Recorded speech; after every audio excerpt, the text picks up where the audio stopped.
दोस्तों, आज हम आप सभी के लिए 2024 की best moral stories in Hindi लेकर आए हैं।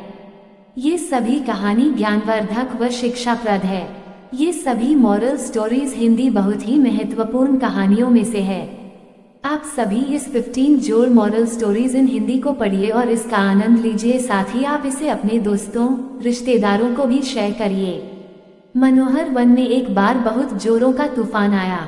वैसा पहले न किसी ने देखा था और न सुना था। मूसलाधार पानी बरस रहा था, रह रहकर बिजली कड़क रही थी। हवा इतनी तेज थी कि सभी को उड़ा ले जा रही थी। वृक्षों के कोटरों में रहने वाले नन्हे पक्षियों के दिल कांप उठे। उस भयंकर तूफान में वृक्ष भी न खड़े रह पाए और एक एक करके वे गिरने लगे। जैसे जैसे तूफान खत्म हुआ, पक्षी डरते डरते अपने अपने घोंसलों से निकले। पूरे वन में 10 पक्षी ही जीवित थे।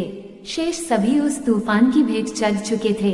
अपने अपने संबंधियों के दुख में वे सभी के आंखों में आंसू आ जाते। उन्होंने 2 दिनों तक भूख प्यास सभी चीजों का त्याग कर दिए थे। पूरे के पूरे वन में 20 एक बरगद दादा ही बचे थे और सारे वृक्ष तूफान में गिर चुके थे। बरगद दादा से पक्षियों का दुख देखा न गया। उन्होंने प्यार से सभी को अपने पास इकट्ठा किया और बोले, बच्चों, अभी जिस प्रकार की स्थिति है उसका निडर होकर सामना करो। सोचो, ऊपर वाले के लिखा हुआ को कौन टाल सकता है।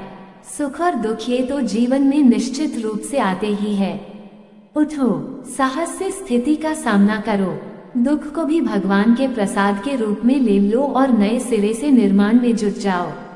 तुम्हारा जीवन अद्भुत रूप से जगमगा उठेगा। उद्धरण चिन्ह। रजत कबूतर को वट दादा की ये बातें तनिक भी अच्छी न लगी। वह बोला, दादाजी, मेरे बहू बच्चे सभी तो तूफान में मर गए। अब आप ही बताएं, मैं भला जीऊं तो किसके लिए। मैं तो आपकी डाली में ही फांसी लगाकर मर जाऊंगा। ये कहकर वह सचमुच बरगद के पेड़ की डाल पर लटकने लगा। वट दादा का तो दिल ही कांप गया। उसे अपनी गोद में छिपाते हुए बोले, न बेटा न, ऐसा बुरा काम ना करो।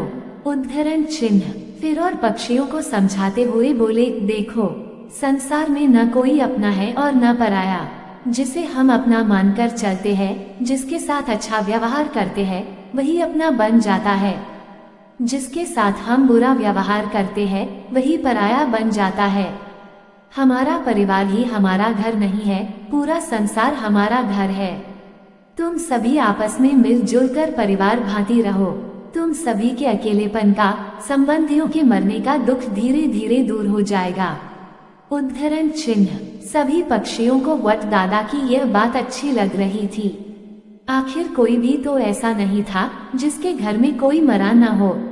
अतः सभी पक्षी उसी दिन से मिलजुल कर काम करते थे। कल्लू कौवा जहाँ खाने पीने की कोई चीज देखता तो कांव कांव करके सभी को जुटा लेता। श्यामा कोयल सभी के लिए मीठे मीठे आम तोड़ लाती। हरियर तोता दूर दूर जाकर अनार और अमरूद ले आता। रजत कबूतर अनाज के दाने इकट्ठा करके ला देता। बस एक श्वेताव सारस ही ऐसा था जो कुछ भी काम न कर पाता। वह वास्तव में बहुत बुरा था। अगर भाई कहानी अच्छी लगे तो चैनल को सब्सक्राइब करो और शेयर कमेंट करना मत भूलना। ओके मेरे दोस्तों, थैंक्स वॉचिंग वीडियो।